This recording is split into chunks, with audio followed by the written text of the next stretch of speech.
Welcome to the Workshop Therapy Podcast. I'm your host, Andrew, and joining me today is Mr. Jason Sullivan himself, all the way from St. John's, Newfoundland, and or the area of St. John's, Newfoundland. I always mess up St. John's or St. John. It's St. John's in Newfoundland, right? And St. John in New Brunswick. Well, thank you, Andrew. I was surprised when you asked, and it was a pleasure. It's the first podcast for myself. And you are right, in St. John's. St. John will be New Brunswick. New Brunswick, is that what I said? Did I say no? No, whatever. Anyway. If you want. No, I'm all good. I'll just defend Tony is all. Oh, God, now you're elderly. Oh, his chair. Well, I'd like to see the look on Keith's face right now. That's the advantage of being from Western Canada, right? He's got a long ways before he can come do anything to me, and he never makes it out this way, so I'm good. That's true, too. I guess the Maker Camp is kind of closer to him than you are to him. Oh, yeah. That's a lot closer. It's like my trip across Canada last year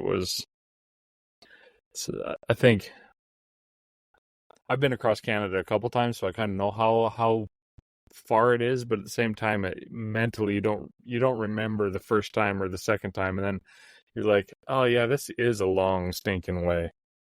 And like we were talking about in the pre-show there, driving across southern Saskatchewan, it's just a long straight line. But until you don't experience truly flat and nothing until you get to southern Manitoba. I mean, the area around Winnipeg in southern Manitoba, that is tabletop flat. Like there is no landscape variation there at all. It's like driving across a table covered with wheat. Well, I'm guessing you're right on that one because I don't remember, even though I did do it.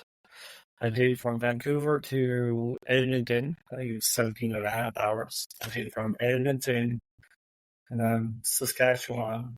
And then I went to Winnipeg in one day. And then from there, it was long over the lake. I think you went up to northern New Brunswick, Thunder Bay. I went up to North Bay. Oh, yeah. And then... Yeah, that's what a lot of Canadians I don't think they realize how big bloody Ontario is. It's like, yeah, you can drive across Saskatchewan and Manitoba. You can drive across that in a single day. It takes you 2 days at a bare minimum to get across Ontario. 2? Nah. Was it St. Sue Marie? Did you get to that? And all around the lakes? I think the lakes is only like 80 kilometers. And I remember I got hauled over once because I was going a little bit faster. And he looked at me and he said, "Where you going?" I said, "Newfoundland." And looked, he's like, he's not coming back. So we were like dating in the middle, right? Yeah. No, it's a long ways. Anyway. Yeah. That's one of the great things about doing a podcast thing here, though, is you get to talk to people from all over, talk to people from New England and, New York, Newfoundland, Washington. Where have I talked to people from? You've talked to California, Eric. Yeah. We've talked to... have you had Tony yet? Yeah, I've had Tony on. Okay. And, anyway, it's fun. I enjoy it. Everybody, you're picking them off on the list, and you've covered a good few people for the makers, right? Yeah, I was impressed. Yeah, and then I've had Mark Spagnuolo on. He's in, where's he? Mississippi or Kansas, somewhere around there. Bob, but I like to make stuff. He's in Kentucky somewhere. I gotta ask you one question. Yeah. How did Mr. Blackthorn beat me? He got the first spot, and I know he's laughing right now, too, because he likes to be first, and he's smart, Cookie. Yeah. Well, it's actually kind of his fault that I started doing this. I I was when I started my master's, I was kind of hemming and hawing. I was like, oh, maybe I should have like a workshop therapy podcast, to kind of talk about doing stuff in my master's and talk about mental health in the maker community, that type of stuff. And he kept needling me about it, and so I ended up recording an episode with him. And yeah, that was the genesis of it all. He wasn't the first person on for Patreon, but I think he was the second person on Patreon, so he missed the number one spot on that. But I wouldn't have known. Yeah, no, I appreciate Keith and his support. He's one of those, like, you watch him, you watch him on the internet stuff, and he's always got the "don't talk to me" type of vibe going on. But I think he's actually one of those, like, secretly just needs a hug type of people, right? Oh, no new friends, and yeah. If I ever see Keith in person, I'm definitely gonna try and sneak up behind him, do a big old hug, and I know he's not the right fellow. It's gonna be uncomfortable. Yeah. No, I was actually hoping to make the Maker Camp thing there last October, but travel schedules and stuff like that just didn't end up working out the way I'd hoped they would. But one day I'll make it out there and meet everybody else that I've talked to on here, but we'll see. Yes, anyway. It would be nice. Keith is one of the biggest supporters, and he has a way of encouraging you, and he's a very smart individual too. Like, he's very smart, and brilliant. And once you get talking to him, he won't let on, but he'll illuminate you. Okay? Like, he's done a lot for us, for my Wellington, myself, trying to push it to the next level. Yeah. Yep. And I think that's one of the great things about the maker community in general is there's not very many people in it who are what would you say, actively jerks. Yeah. Like the people who are engaging are usually not the trolls. There's definitely trolls out there, but I don't think they're the people who are actually engaging in the maker community at large. They're just kind of the people who are passively consuming and then are self-perceived experts and then attack you. Oh, we've had very chance to note that the reason why Keith brings to mind is because when I first met him, he's taught us a lot, especially about pricing and things like that in during street joiner. And every Christmas, I'd get a message from Keith saying, "Merry Christmas. Welcome to another year of giving each other a hard time. You thought last year was bad? Let's go for this year." It's going to be worse this year. Yeah. Right, and that is his way to show him appreciation. And then Jeff at Green Street, I said, if I ever get near a shop, you're going to have stickers everywhere. Just hide them everywhere. Everywhere. And then for Keith, I said, you're going to have random shirts thrown in your yard. Really kind of bad. And you're going to know that's a new piece truck. And then I was going to disappear because I wouldn't even have the nerve. just throw a shirt wrapped around a brick through his window and then take off, eh? Oh, that's even braver. No. So speaking of being a newfie, so that's a Canadian can't speak this morning. Colloquialism. A Newfoundlander. There's a couple questions for you. So, Newfoundland is kind of like one of the more remote parts of Canada, right? Like, despite the fact it being right there on the map, because the population's really low and because of kind of geography, you'd be remote, and so getting things there is kind of difficult, right? Oh yes. It's like that's one of the frustrating things for me as well, and in where I am is not so much shipping. Shipping's pretty simple. It's a little bit more expensive than elsewhere, but But what bothers me is you watch lots of people, and they're constantly going to flea markets or whatever, and oh, look at this cool thing that I found at the flea market, and we got, I paid $2 for this antique axe that's worth 150 or whatever, right? And does that type of stuff happen there in Newfoundland, or am I? Newfoundland. No, you're right. Things that come here usually stay here.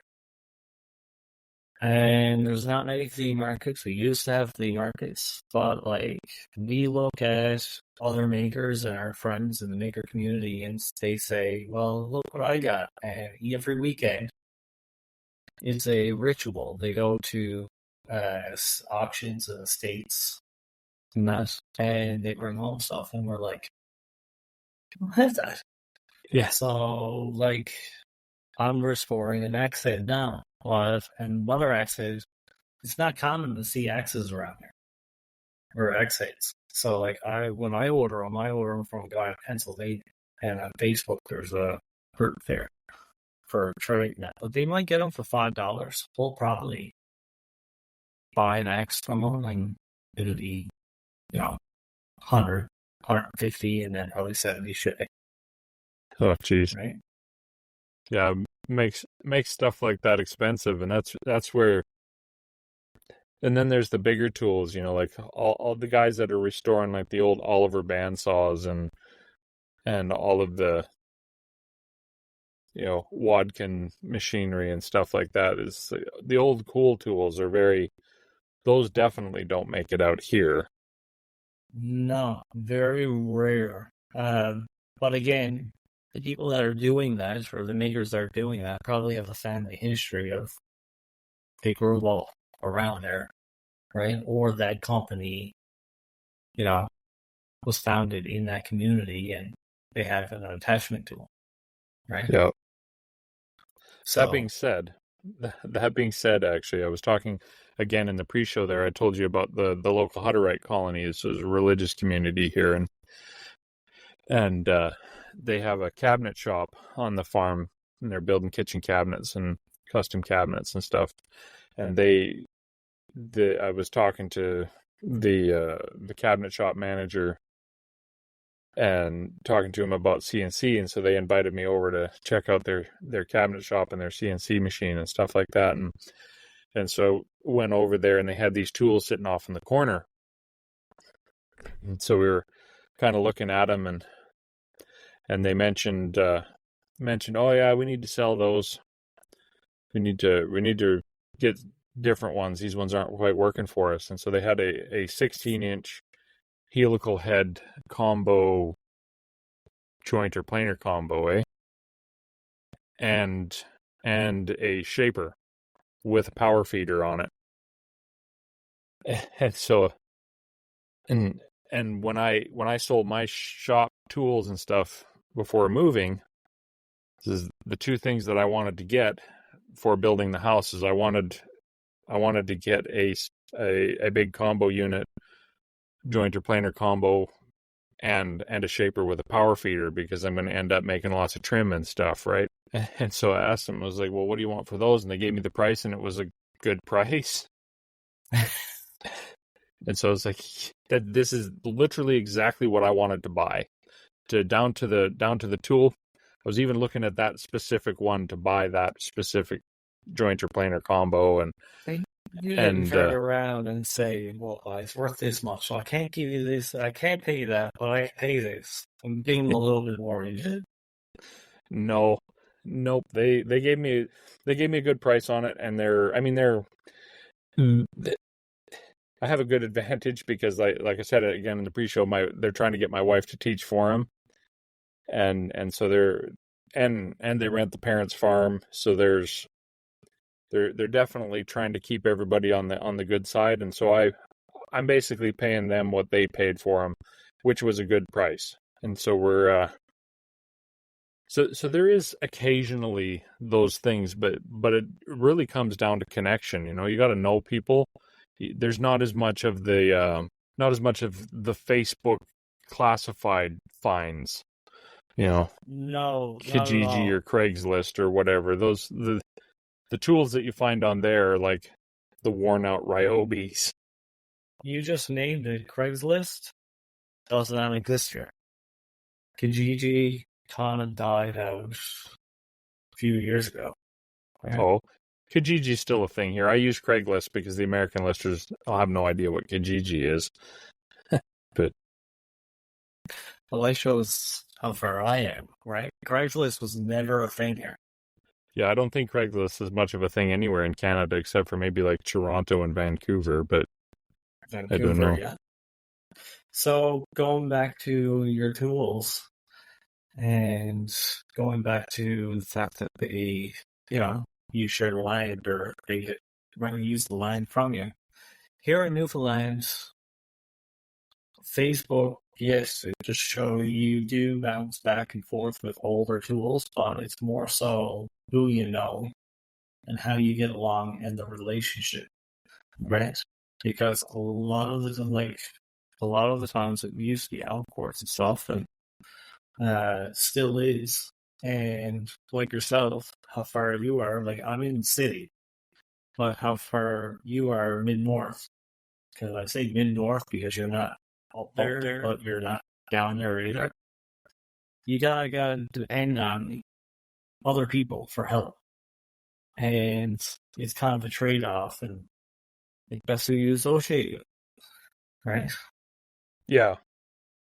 Yeah, and that's kind of the funny irony of the area around here specifically is we have a lot of people in this area who are here because the land is cheap relative to Okay. other places. Like it's not it's not giveaway homestead land from the early 1900s where you could get a quarter section for free, but relative to a lot of North America, it's pretty cheap. And so you get a lot of people who are back to the lander type, homesteader type of people.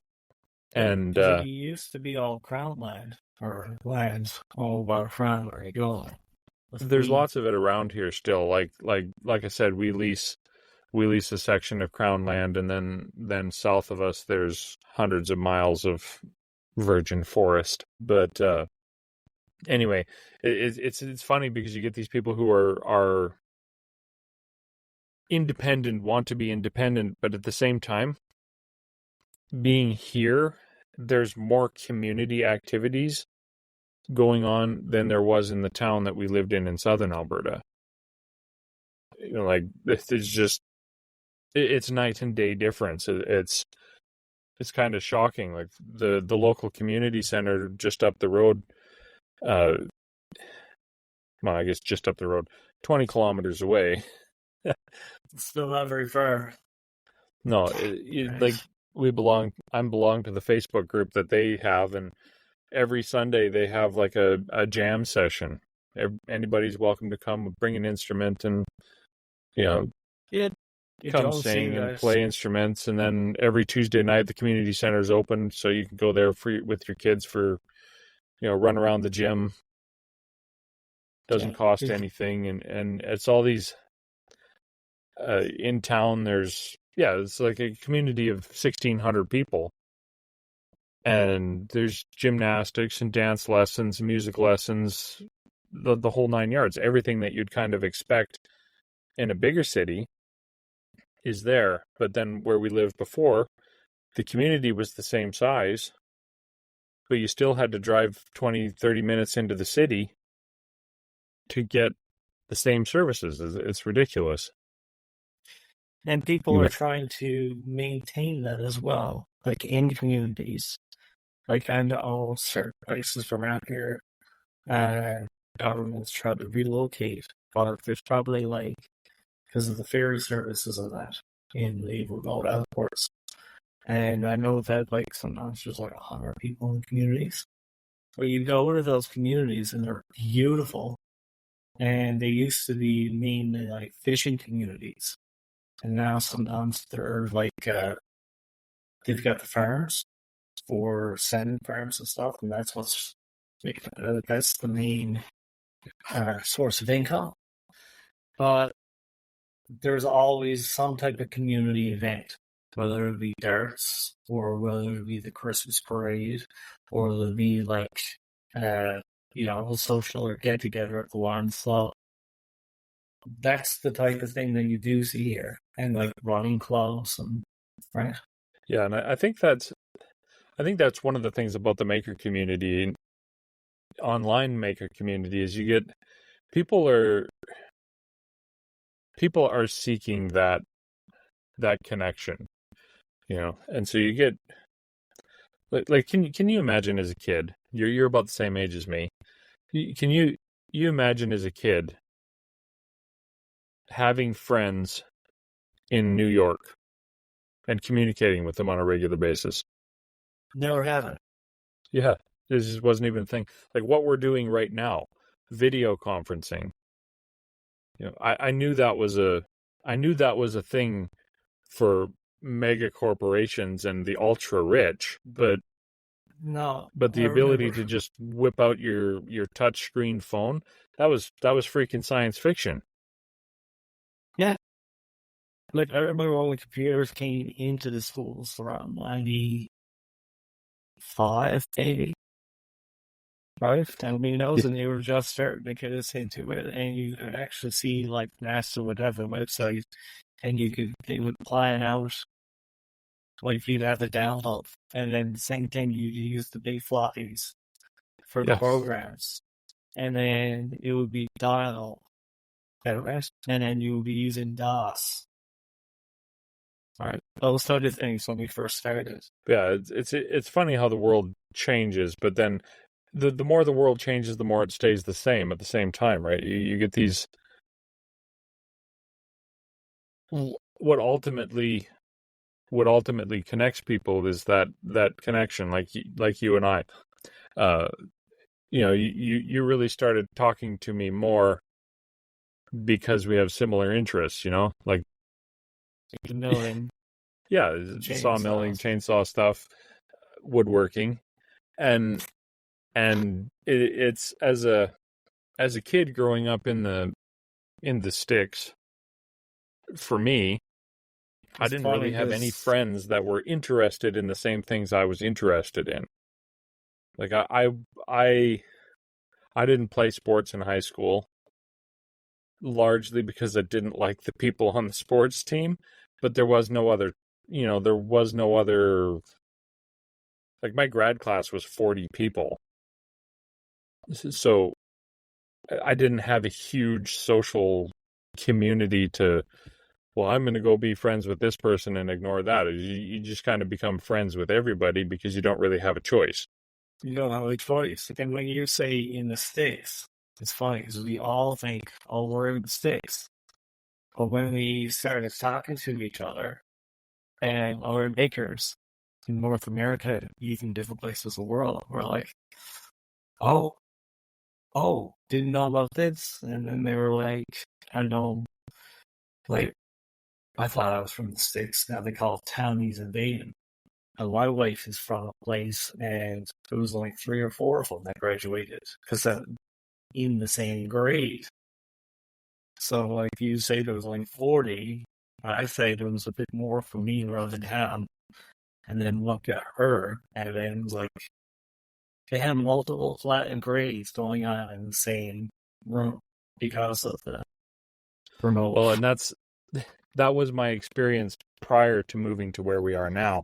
Um, I kind of tell a funny slash tragic story. So when we had the big ranch in Saskatchewan, we lived near a town, a village called Pierceland. And yeah, my grade 1 class was a grade 1, 2, 3. And, all of the grades were combined like that. But anyway, the funny slash tragic story is the high school, one of the years that we lived there, made international news or national news because 50% of the grad class committed suicide, which is what the headlines were, and not to negate the tragedy of that, but the grad class was 2 people. It was misleading, So right? yeah, I always tell that story is that this is an example of misleading media. But yeah, to that point, like when we were living there, it was a 15-minute drive from our house to where the school bus would pick us up. And then it was an hour and 45 minutes on the school bus to get to school. So how far were you from the border to United States? Um, Like you did that drive yesterday, that was 12 hours, and then you had another few hours to go. yeah. So I've always lived kind of on the same parallel. So it's about I think it's about 800 kilometers straight north from the border. 700, Okay. somewhere around there. Okay. Did you ever go down as a kid, like for vacations or anything? No, not very often. I've, I've been to the States a couple times prior to graduating, but not really. Okay. I have siblings that live in the US now, so end up down there more than I used to. And then after I graduated high school, I lived in California for a couple of years.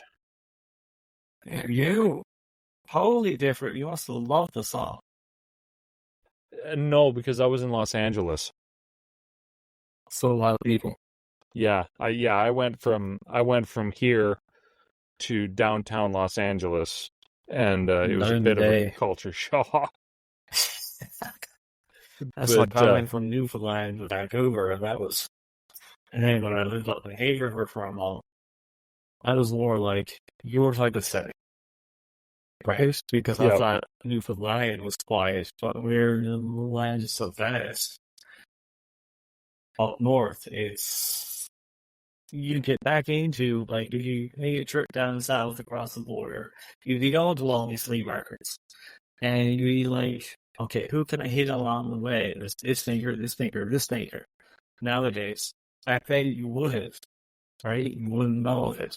And yep, then going back to like when you go back up towards up north, where they to just trying to paint the picture of how vast the line is and how the difference and how population is very different. Um, it wasn't uncommon for people in these communities with low population and not, very scattered, and to have multiple jobs as well, right? yeah. So, Well, it's to paint a picture for some of the listeners here. A few years ago, my wife and I we took a trip and we went to Hay River and then we went to Fort Nelson or Fort Smith, sorry, and then came back down into Alberta into Wood Buffalo National Park. And so Hay River is in the Northwest Territories and Fort Smith is in the Northwest Territories. And those are neighboring communities because there's nothing in between them. There's no communities in between Hay River and Fort Smith. And we drove for 3 hours from Hay River to Fort Smith, and we saw one car. you see more buffalo than people in the US. No joke. Absolutely true. Yeah. There's, yeah. And anyway, so then you talk to, my favorite is actually talking to like Keith and Ed Johns and Jeff at Green Street there, those guys. I love talking to them because, oh yeah, we're not close. It's like an hour drive. I think Ed Johns said he's like 45 minutes or something like that to Keith's place. If I remember right, I don't, they can correct me, but it's like you're like 30 miles apart. It's You like a guys hop, are skip, and a jump. yeah. Yeah, it's Mhm. and not to throw shade or anything like that, but it's just kind of funny when I hear him talk about it because I'm like, man, that's like, hey, you want to go hang out for the afternoon type of distance, you know? Go visit your relatives for Christmas. That's what you do is go for that type of drive and maybe around the day and come back home. Yeah. Right? Yeah, we're just like we're just going to run into the city here today. And so it's, like we have to run into Grand Prairie to pick up my wife's glasses probably tomorrow or Friday or Saturday. I mean, and it's like, yeah, we'll just run into town really quick and we'll come back. And it's like it'll be like an hour and a half there and an hour and a half back. But that's like that's the option because there isn't like there's a grocery store in town here closer to us, but that's still how was it from our house to there 20 minutes? You know, it's a 20-minute drive into town. But we have grocery store, post office, there's a hardware store and a few other amenities, but Those you know, hardware if you want to stores are go awesome. hmm, The hardware stores that you find in communities are like the knickknacks and stuff that they have are awesome compared to like Home Depot and that. yeah, and it's Right? incredible what they do have, like the building supply store in town. It's like you can walk in there and you can ask for just about anything, and there's a good chance that they'll be able to they'll have it. Yep. Or And they'll know they're a not relative that does it. or yeah, If because you're it's looking like for they service. don't necessarily have big bins of whatever part you want, but they might have one or two of them, and they'll be stashed somewhere. Yeah. But anyway, One thing we don't have that they have is traffic. well, yeah, and that's the other side of it is like when I've talked to Keith about, you know, he goes and works in the city, and it takes him 3 hours or whatever to get 40 miles. I'm like, I could Cut out just a bit of in the time same too. amount of time, Oh, I could yeah, he go works in the city and it's different places. halfway See, across the Keith, freaking we like province. it. But it's a bit of a challenge for him to get around in the city and on parking, which I can understand. For us, we can just, there's no such thing as parking. We just could come where we like. Yep. Yeah, and yeah, that was one of the things that actually blew my mind. And when I moved to Los Angeles, I'm like, you have to pay to park your car here? I Like, know, it was like totally odd. And then like people, like if you were in a complex, I know some of our friends in California, in Los Angeles, and I'm sure it's like it all over.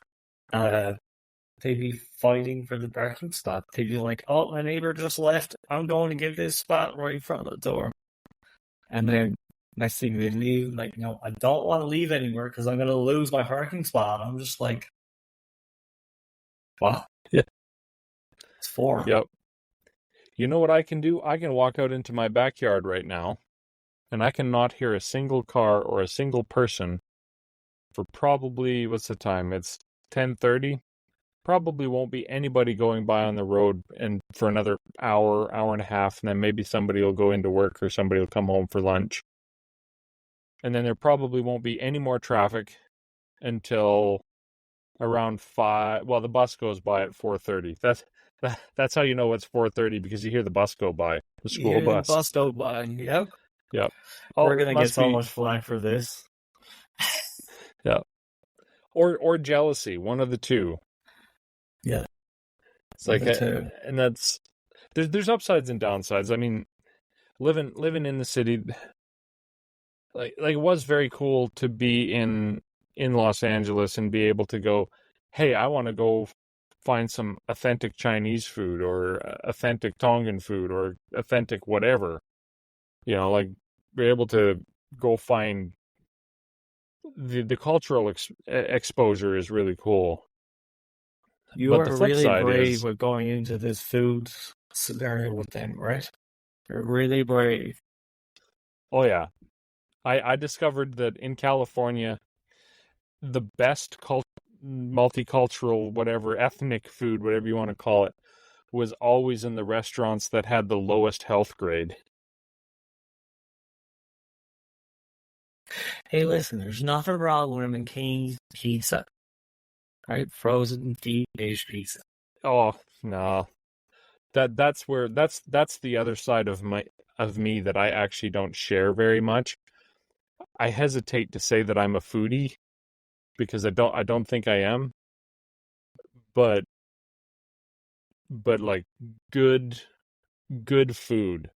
That's my that's one of my other like side passions that I don't I yeah, if it comes from a box, it's never as good as you can make it. Uh, yeah.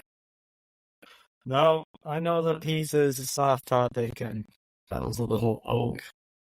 I have a couple of makers there, so they look at their phone and say, "Are you crazy?"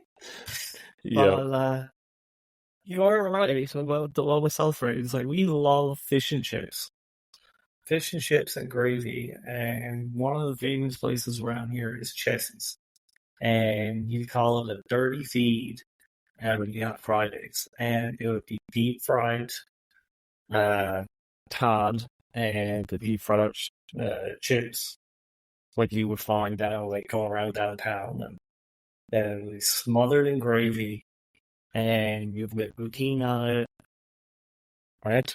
I'm not Yep. going to mention the ketchup. That's that's actually that's the one thing that I don't like about living in Alberta is if Alberta had a coastline, I wouldn't want to live anywhere else. Just that's the one thing that lacks here is I mean we've got some of the best mountains in North America in my opinion. Uh we've got prairies, we've got some bloody big lakes, Yes, and some good fishing and hunting.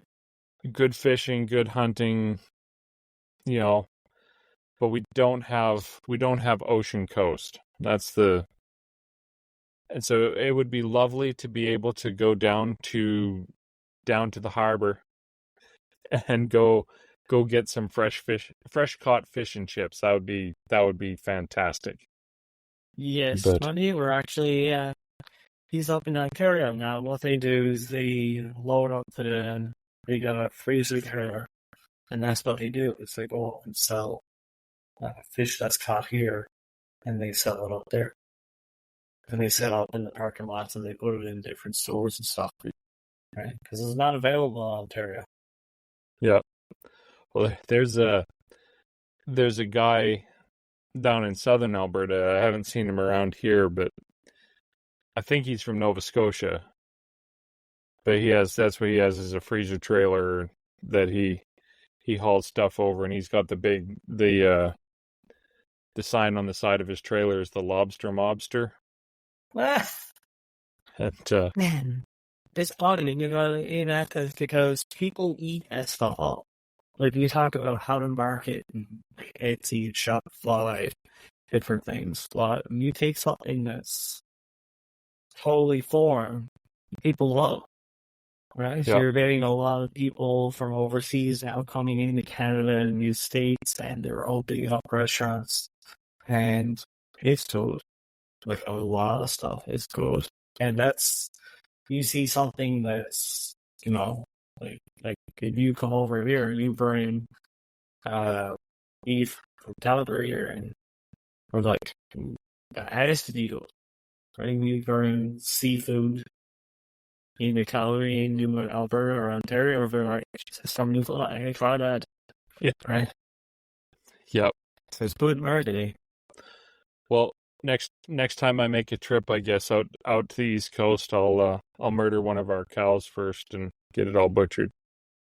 Sounds good, just as long as you don't go to Tony before me, because he's gonna claim this. I'll Tony's bigger than me. I'll I'll save you a couple steaks. Can you But skip Tony and just go straight across that Gulf St. Lawrence? well, I haven't been to Newfoundland, so that is actually the next time we go out to the East Coast is going to be up to Newfoundland and Labrador and stuff like that and go check it all out. But Okay, so see, Newfoundland is like yourself, formed by the glaciers and stuff. So like the Avalon is not scenic as like the West Coast. So when you come across from ferry, you go into you go see Grossmore and all that. And that's where all the mountains are, but they're not as big as yours. It was between you and Vancouver or in BC. yeah, And then Labrador is totally different landscape as well, right? And then I remember being in Alberta at Golden Drumhour, which was to see the movies, right? So the Yeah. scenic is totally different, right? And as you go across, you get central in Newfoundland, which is a lot of forest area. And from there, central towards the west, where you get the ferry, and there was a lot of logging in that. And then here, there's not as big trees as well, right? Yeah. Let's, I've talked to a couple people over the years, and they've always, oh, Canada has so much diversity. And it's like, well, what do you expect? It's 5,500 kilometers from one side to the other. You know, it's not all prairie. It's No, like saying, it's like saying driving across Africa. There's so many different things across Africa, or driving across 4 Europes. So many different things. and most of it was covered by glaciers. Yeah. Right? The different types of landmass and different things, right? Like I said, when you go across Saskatchewan, it's totally different than going across from Vancouver or from BC to Alberta. Like, the views over that, that's the most beautiful part. Is down to the lots. Yeah. Yep. And then there's you drive. There, having been across a few times, there's definitely aspects going across where you can find wow, that's amazing. But yeah, there's like a 100-kilometer wide band along the BC Alberta border where if you can live in that area, you've got it made. Then Yeah. like there's like Ontario is a really pretty province. Driving across it, but after 400 kilometers or 200 miles of look at that picturesque rock and lake, it all looks the same. If do.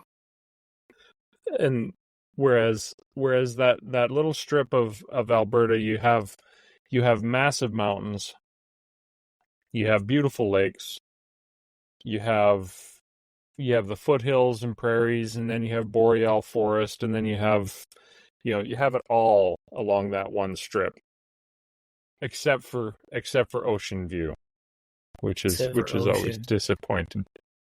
Well, it's neat because we've talked about Eastern Canada because Newfoundland has a half-hour time difference. This were the first piece of landmass to come into North America, and they're both, you kind of when you go across the Atlantic Ocean, were the first piece that you hit, and everyone's like scratching their head.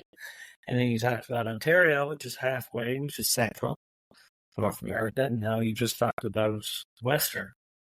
And I remember being in school, and we covered all this, and we covered part of the states and different places, right? Yeah. And when we talk to our makers in the States, they're always curious about what it's like and the size of the landmass for Canada, because they think, well, such as such, don't you? We're up in Canada. No. So I guess that's what we're trying to do, is trying to show how big and vast Canada is and how different it is. Well, even it's funny. Jessie last episode there, she asked if I knew Hugh from Human Made, right? And he's in Calgary, and I'm like, yeah, I follow him. I don't know him because he's 3 hours away from me. But that's where, like, I drove yesterday. I drove from central Alberta, technically central Alberta, to Calgary and back, and it took me 12 hours. And I got, and I essentially drove the middle third of Alberta and back. Yeah, that was a drop and go pretty much. Just pick up the vehicle and go. Yeah, I drove down. It took me about an hour and a half of messing around down there, but I did a solid 12 hours of driving. So it was it was a 20-hour day yesterday for me. It was long. So But how you feeling today? I'm tired and have have a bunch of other stuff to get done today, so we should probably call her good here and head over to the after show for a minute and tell all the exciting stories that don't Yes, I can give or you the a few unexciting stories for stories. those. People need to sign up to Patreon to find out whether they're actually exciting or not. But One question, is there any communities or any circles, now that we talked about how vast Canada is and, the distances and the different terrains and that, we know that the United States has different terrains as well, obviously, because the mountains carry that across, and we have different makers into different things. Is there any communities that you follow in particular or are drawn to because of that? Like that you even relate to? So, like we know that, in Wisconsin, we know that different places that are like Idaho, that there are a lot of that in different France. So, is there any places that are similar to your location that are in the States? similar That to where people do the similar things like the farming, milling. funnily enough, I would say Alberta is like the Texas of Canada. Okay. But yeah, where I am, there's oil field and agriculture. So Well, there's not snow in Texas. yeah, that's where that's different. um I out of all the places I've been, I would say population wise, like people wise, probably Wisconsin and Minnesota would be kind of most similar. The trees are different. Most up here, it's mostly like lodgepole pine and aspen instead Here we of got spruce and juniper. yeah spruce. Yeah, we have a lot of spruce and jack pine and typical boreal forest around here. So the forest aspect, like the plant ecology aspect of Wisconsin is different, but the people and mentality of Wisconsin, Minnesota, kind of the most similar in my experience to around here. Okay. And I find that you got like the West Coast, Central, and you got the East Coast. And for me, with the time differences, it's great that you get to meet everybody and you get a mixture of us. Yeah. Yeah, I relate more to like in Wisconsin than that kind of crew for the milling in California. Right? Yeah, well, you can't mill anything in California anyway because the chainsaw might cause cancer, right? Isn't that the... Yeah, I suppose they don't like engines terminating. Yeah. Rules and that. Well, they produce a lot of nice chainsaw stuff. That being said, if I was to pick somewhere back to live in the States, I would probably be in Oregon. Okay. Yeah. I lived in Portland for 4 years while I was doing my chiropractic degree. And if Oregon was a part of Canada, Oregon and Washington, if they were part of Canada, I would totally be living there. So I don't know about the faith. Yeah. Yep. Anyway, let's head over to the after show. Thank you for listening, everybody. I would love it if you shared the show, left a review. We haven't got too many reviews, so that would be wonderful if you were to leave a review. Share the show, especially if something stood out to you, what we were talking about. Maybe tag your hometown and tell us why it's better than everywhere else, and that would be great. And we'll catch you later. Thank you. So if you found anything from this episode to be helpful and you want to reinforce it for yourself, I'd like to invite you to share it with a friend in the next 24 hours. That'll help reinforce it in your mind, and it'll help those around you. which is always a good thing. So thanks again for listening, and now I'd like to say thank you to all the amazing patrons of the Workshop Therapy podcast. You guys make the show possible. If you're finding the show helpful and you want to support it, there are a few tiers, including a simple $1 a month option to just say thanks. For $5 a month, you can get access to the patrons only feed that has a pre-show and a post-show, in addition to the regular podcast all in one feed. You all know that the good stuff happens after the official mics are off, right? If you can't support financially, I totally understand, but I'd love it if you left a 5-star review or told a friend about the podcast. If you have any questions or feedback, I'd love to hear that as well. Send it to questions@workshoptherapypodcast.com and I'll get it on the show. I want to say thank you to all the patrons of the Workshop Therapy podcast, but especially to the founding fathers, and they are Mr. Matthew Serio from Argiano Serio, Mr. Brad Harrison of Brad's Customs, Mr. Keith Drennan of Blackthorn Concepts, Mr. Eric Peterson of Overall Maker Works, Mr. Brandon Millichamp of Tectonic Creations, and the one and only the Grant Alexander. So a special thank you to the founding fathers, and thank you to everybody who supports and shares the Workshop Therapy podcast.